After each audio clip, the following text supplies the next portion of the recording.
നിങ്ങൾക്ക് ഓർമ്മയുണ്ടെന്ന് വിശ്വസിക്കുന്നു.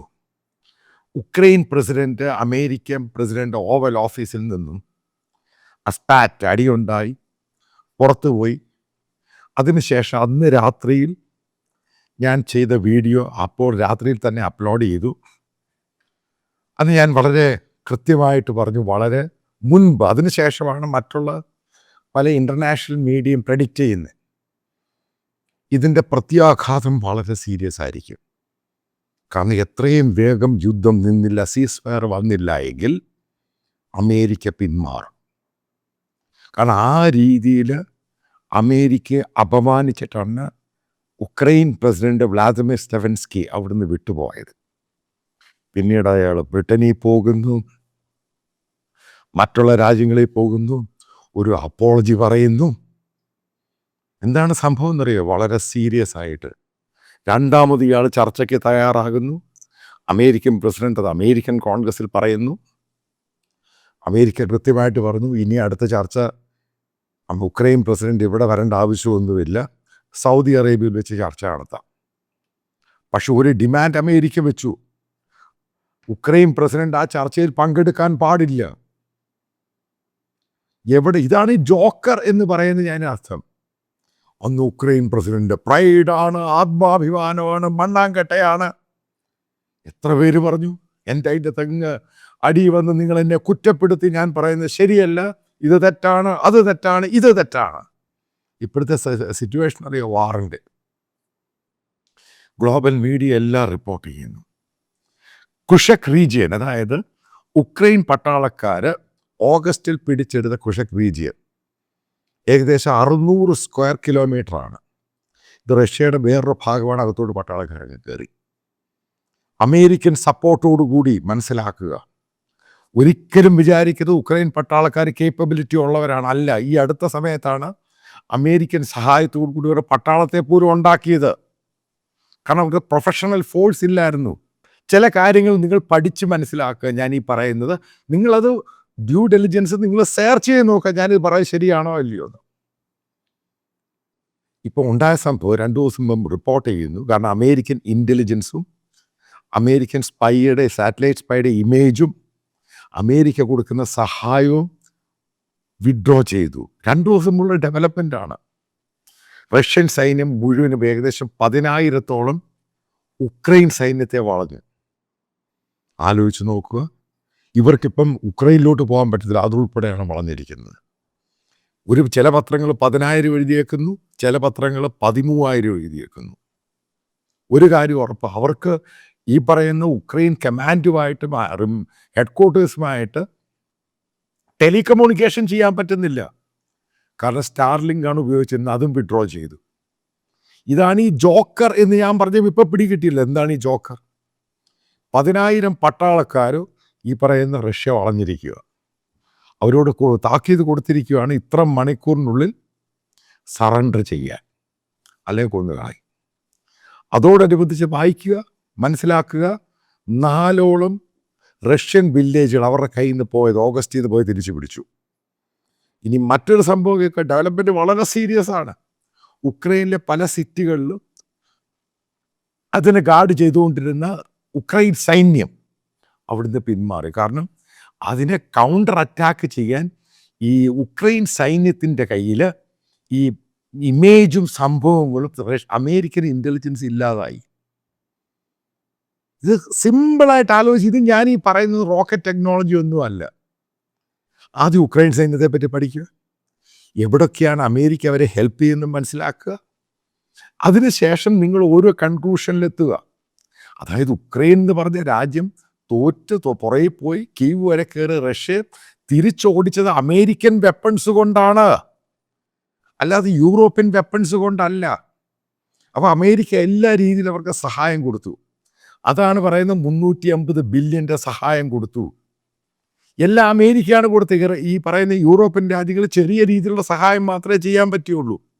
അവരുടെ ഈ പറയുന്ന ഹൈലി സോഫിസ്റ്റിക്കേറ്റഡ് വെപ്പൺസ് ഒന്നുമില്ല. അതായത് റഷ്യൻ വെപ്പൺസിനെ അതിനെ തിരിച്ചടിക്കാൻ, അതിനെ സ്കാൻ ചെയ്ത്, സൂപ്പർസോണിക് ഹൈപ്പർസോണിക് മിസൈൽസിനെ സ്കാൻ ചെയ്ത് അതിനെ കൗണ്ടർ ചെയ്യാനുള്ള എയർ ഡിഫൻസ് സിസ്റ്റം ഒന്നും ഈ പറയുന്ന യൂറോപ്യൻ രാജ്യങ്ങൾക്കില്ല. അതുകൊണ്ടാണ് യൂറോപ്യൻ രാജ്യങ്ങൾക്ക് അമേരിക്ക സെക്യൂരിറ്റി കൊടുക്കുന്നത്, അവിടെ ബേസ് ഇട്ടേക്കുന്നത്. നിങ്ങളിതിൻ്റെ ലോജിക്ക് മനസ്സിലാക്കുക. അപ്പോഴേ നിങ്ങൾക്ക് മനസ്സിലാവും എന്തുവാണ് ഈ US, എന്തുവാണ് ഈ നാറ്റോ രാജ്യങ്ങൾ, എന്താണ് ഈ ട്രംപ് പറയുന്നത്. അപ്പോഴേ നിങ്ങൾക്കത് മനസ്സിലാക്കാൻ സാധിക്കൂ. ഇപ്പോൾ ത്രെട്ട് എന്തുവാ? യൂറോപ്യൻ രാജ്യങ്ങൾക്ക് ത്രെട്ടായി. അതായത് 10,000 സോൾജിയേഴ്സ്, ഉക്രൈൻ സോൾജിയേഴ്സ് വിത്തിൻ മണിക്കൂർ 2 സറണ്ടർ ചെയ്തില്ല എങ്കിൽ, കാരണം ഇവരുടെ സപ്ലൈ ചെയിൻ മുഴുവൻ തടഞ്ഞു. അവിടുന്ന് വലിയ സാധനം വരണ്ടേ, അതും അങ്ങ് തടഞ്ഞു. അതായത് ഉക്രൈനിൽ നിന്ന് വരേണ്ട ഈ കുഷക് റീജിയൻ്റെ അകത്ത് കിടക്കുന്ന എൻസർക്കിൾ ചെയ്ത് കഴിഞ്ഞപ്പോൾ ഇവർക്ക് കൊടുക്കേണ്ട ആയുധങ്ങളെങ്കിലും സപ്ലൈ ചെയ്തുകൊണ്ടിരിക്കണം. ആഹാരം ഇതൊന്നും സ്റ്റോക്ക് ചെയ്യുന്നതിൽ ഇങ്ങനെ വന്നുകൊണ്ടിരിക്കുന്നത്, അത് തടഞ്ഞു. ആയുധങ്ങളില്ല, ടെലികമ്മ്യൂണിക്കേഷൻ ഇല്ല. ഇവരെങ്ങനെ ബന്ധപ്പെടാൻ സാധിക്കും? കംപ്ലീറ്റ് ആയിട്ട് ട്രാപ്പിലാക്കി. ഇവർക്ക് മുമ്പിലുള്ള ഒറ്റ പരിപാടിയേ ഉള്ളൂ. അതായത് എന്തെങ്കിലും അമേരിക്ക പറഞ്ഞ് ഇടപെട്ട് റഷ്യയോട് പറഞ്ഞ് പിന്മാറിയില്ല എങ്കിൽ ഈ സൈന്യം 10,000-ൽ-അധികം വരുന്ന ഉക്രൈൻ സൈന്യം സറണ്ടർ ചെയ്യും. അതായത് വാറിൽ ഉക്രൈൻ തോറ്റുവെന്ന് ഡിക്ലറേഷൻ വരികയാണ്. അതിൻ്റെ പ്രത്യാഘാതം എന്താണ്? വ്ളാദിമിർ സെലൻസ്കി അയാൾ രാജിവെക്കണം. പിന്നെ ഭയങ്കര ഇഷ്യൂ ആണ്. കാരണം ഒരു വാർ തോറ്റു കഴിഞ്ഞാൽ അതിനെ നയിക്കുന്ന അവിടുത്തെ രാജ്യത്തിൻ്റെ തലവൻ, അതായത് ജോക്കർ കാണിച്ച ഓരോ വൃത്തികേടിനും വലിയ പ്രതിഫലം കൊടുക്കുകയാണ്. സംഭവം പിന്നെ കയ്യിലേ അല്ല. ഇപ്പം ഞാൻ അറിഞ്ഞിടത്തോളം വളരെ കീനായിട്ട് ഞാൻ 2-3 അറിഞ്ഞു. ഉക്രൈൻ പ്രസിഡന്റ് 4-5 പ്രാവശ്യം ഇന്ത്യൻ പ്രധാനമന്ത്രിയോട് സംസാരിക്കാൻ ശ്രമിച്ചു. അദ്ദേഹം അമേരിക്കൻ പ്രസിഡന്റിനോട് സംസാരിക്കട്ടെ, ഇതിനൊരു പെട്ടെന്ന് പരിഹാരം വേണം. 2 പ്രാവശ്യമാണ് ഉക്രൈൻ ഓഫീഷ്യൽസും അവിടുത്തെ പ്രസിഡന്റും ഇന്ത്യൻ എംബസി, ഇന്ത്യൻ അംബാസഡറെ ഇവർ പോയി കണ്ടത്. പെട്ടെന്ന് ഇന്ത്യൻ പ്രധാനമന്ത്രിയോട് സംസാരിക്കണം. ഇന്ത്യൻ പ്രധാനമന്ത്രി റെസ്പോണ്ട് ചെയ്തില്ല. കാരണം ഇയാൾ പല ആവർത്തിയിലും നേരത്തെ അവസാനം എല്ലാ രാജ്യങ്ങളും നിർബന്ധിച്ചിട്ടാണ് ഇന്ത്യ ഉക്രൈനിൽ പോകുന്നത്. വാറിനെ പറ്റി പറഞ്ഞു, ഇന്ത്യക്ക് വാറിനോട് താല്പര്യമില്ല, വാറിൻ്റെ സമയമല്ല. അതിനു മുമ്പ് ഇയാൾ പല ഇഷ്യൂവിലും ഇൻ്റർനാഷണൽ ഫോറത്തിൽ പാകിസ്ഥാനും ചൈനയ്ക്കും അനുകൂലമായിട്ട് ഇന്ത്യക്ക് എതിർത്തവനാണ് സെലൻസ്കി. ഓരോ കാര്യങ്ങൾ നിങ്ങൾ മനസ്സിലാക്കുക. പക്ഷെ ഞാൻ ഉക്രൈൻ്റെ കൂടെ, ഞാൻ റഷ്യയുടെ കൂടെ അല്ല. കാര്യം റഷ്യ അവിടെ ഇൻവേഡ് ചെയ്തു. പക്ഷെ ഇയാൾ പിന്നെ കാണിച്ച മുഴുവനും തലതിരിഞ്ഞ പരിപാടി, പക്ക സ്റ്റേജ് ജോക്കറായി മാറി. അതുകൊണ്ടാണ് ഞാൻ പറഞ്ഞത്, വാറെന്ന് പറയുന്ന ചെറിയ ഇഷ്യൂ അല്ല. ഇനി എന്താ ഉണ്ടാകുന്നത്? കാരണം സൗദി അറേബ്യയിൽ ഈ വരാൻ പോകുന്ന ആഴ്ചയിൽ സീസ് ഫയർ ടോക്സ് നടക്കാൻ പോകും അമേരിക്കയായിട്ട്. അത് നീളുന്നോട് ഫർദർ എങ്ങനെ എക്സ്റ്റെൻഡ് ചെയ്യുവാണെങ്കിൽ ആലോചിച്ച് നോക്കുക, സംഭവത്തിൻ്റെ പിച്ചങ്ങ് മാറും. ഇത് സറണ്ടർ ചെയ്യും, റഷ്യൻ സൈന്യം അങ്ങോട്ടോട്ടും കയറും. ഉക്രൈൻ എന്ന് പറഞ്ഞ രാജ്യം 2ആയി അങ്ങ് മാറും. നിങ്ങളിതൊക്കെ ശ്രദ്ധിച്ചോണം. ഇതൊക്കെയാണ് ഇനി ഫർദർ ഇത് പെട്ടെന്ന് എസ്കലേറ്റ് ചെയ്താൽ ഉണ്ടാകുന്ന സംഭവം. ഉക്രൈൻ രാജ്യം 2ആയിട്ട് അങ്ങ് മാറും. വേറൊരു രാജ്യം ഉണ്ടാകും, കീവ് ഉൾപ്പെടെ മറ്റൊരു രാജ്യം ഉണ്ടാകും. ഇതൊക്കെ അവിടെയാണ് ഈ ജോക്കറിനും ഈ യൂറോപ്യൻ രാജ്യങ്ങൾക്ക് പറ്റിയ അടിയെന്ന് പറയുന്നത്. ഇതിപ്പോൾ യൂറോപ്പിന് വലിയ ഡിസ്കഷനായി. കാരണം സംഭവം അവരുടെ കയ്യിൽ നിന്നൊക്കെ പോയി. ഇത് യൂറോപ്പിൻ്റെ സെക്യൂരിറ്റിയെ ബാധിക്കും.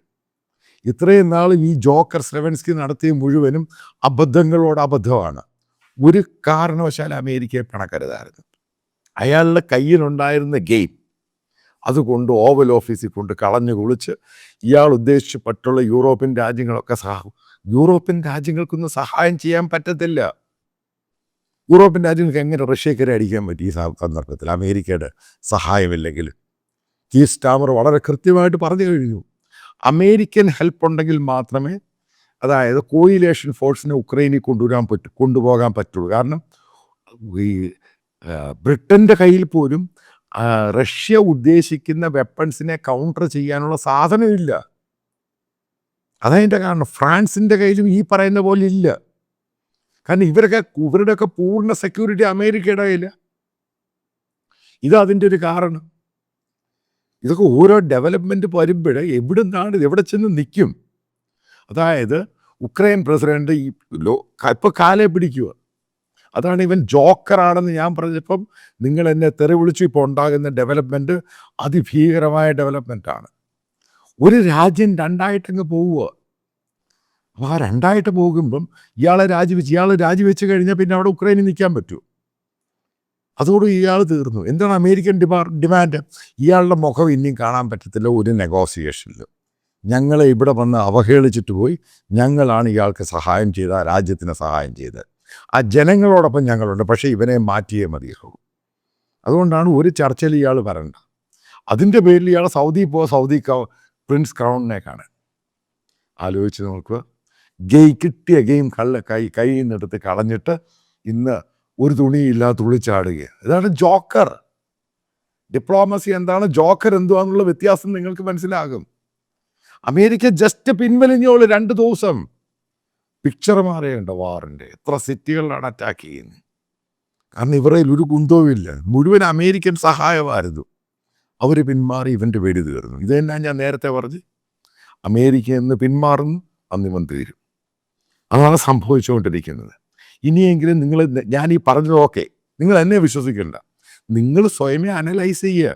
വാറുമായിട്ട് ബന്ധപ്പെട്ട് എന്തൊക്കെയാണ് ഡെവലപ്മെൻറ്റ് നടക്കുന്നത്, ഏതൊക്കെ രീതിയിലാണ് ഉക്രൈൻ ഫോഴ്സിന് ഡിഫെൻസീവായിട്ടും ഒഫെൻസീവായിട്ടും പോകാൻ സാധിക്കുന്നത്, എവിടെയാണ് റഷ്യക്ക് ഈ വാറിൻ്റെ അകത്ത് ലൂസറായത്. നിങ്ങൾ അനുമാനിക്കുക. എന്നിട്ട് നിങ്ങൾ തന്നെ കൺക്ലൂഷൻ ചെയ്യുക. എന്താ ഞാൻ ഈ പറഞ്ഞ ശരിയാണോ അല്ലയോ? സിമ്പിൾ ക്വസ്റ്റ്യനാ. വലിയ technology, rocket technology, simple answer അങ്ങ് കൊടുത്താൽ മതി. അപ്പോൾ ഇതും നിങ്ങൾക്കൊക്കെ മനസ്സിലാവുന്ന സംഭവമാണ്. ഞാൻ നേരത്തെ ഇൻ അഡ്വാൻസ് പറഞ്ഞു. അത് തന്നെ സംഭവിക്കുന്നു. വളരെ സിമ്പിൾ. ഉക്രൈൻ്റെ വെടി തീരാൻ പോവുകയാണ്.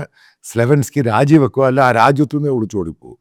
ഇതാണ് ഇനി ഉണ്ടാകാൻ പോകുന്ന ഏറ്റവും വലിയ ഡെവലപ്മെൻ്റ് എന്ന് പറയുന്നത്.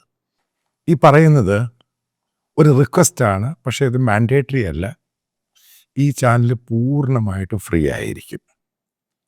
പക്ഷെ നിങ്ങൾക്കറിയാം, ഈ യൂട്യൂബ്, ഗൂഗിളിൽ നിന്ന് കിട്ടുന്നത് അത് ഒരു പരിധി വരെ അതിനകത്ത് ഇതിൻ്റെ എക്സ്പെൻസുമായിട്ട് കമ്പയർ ചെയ്യാൻ പറ്റുകയുള്ളൂ. അപ്പം ഇതിൻ്റെ താഴെ ഇതിൻ്റെ കമൻറ്റ് ബോക്സിൽ അപ്പം ബാങ്ക് ഡീറ്റെയിൽസും കറണ്ട് അക്കൗണ്ടാണ് പിൻ ചെയ്തിട്ടുണ്ട്. പിന്നെ വീഡിയോയിൽ ഇതിൻ്റെ സ്കാനറുണ്ട്. അപ്പം നിങ്ങൾക്ക് താല്പര്യമുള്ളവർക്ക് അത് കോൺട്രിബ്യൂട്ട് ചെയ്യാം. മേക്ക് ഇറ്റ് ക്ലിയർ, ഇത് കംപ്ലീറ്റ്ലി ഫ്രീ ആയിരിക്കും. കുറച്ച് എക്സ്പാൻഷൻ പ്ലാനുകളൊക്കെ ഉണ്ട്. നല്ല മാൻ പവർ വേണം, കുറച്ച് കൂടുതൽ നല്ല ടെക്നോളജി വേണം. അതിനൊക്കെ സ്പെൻഡ് ചെയ്യണം. കാരണം ആൾക്കാരുടെ വ്യൂസ് കൂടുന്നുണ്ട്. നിങ്ങൾക്കറിയാം, എനിക്ക് ഈ പറയുന്ന ഒരു വലിയ സബ്സ്ക്രിപ്ഷനൊന്നുമില്ല. സഹകരിക്കാൻ താല്പര്യമുള്ളവർക്ക് സഹകരിക്കാൻ. ഒരു കാരണവശാലും ഇത് നിർബന്ധമോ മാൻഡേറ്ററി അങ്ങനെ ഒന്നും തന്നെയല്ല.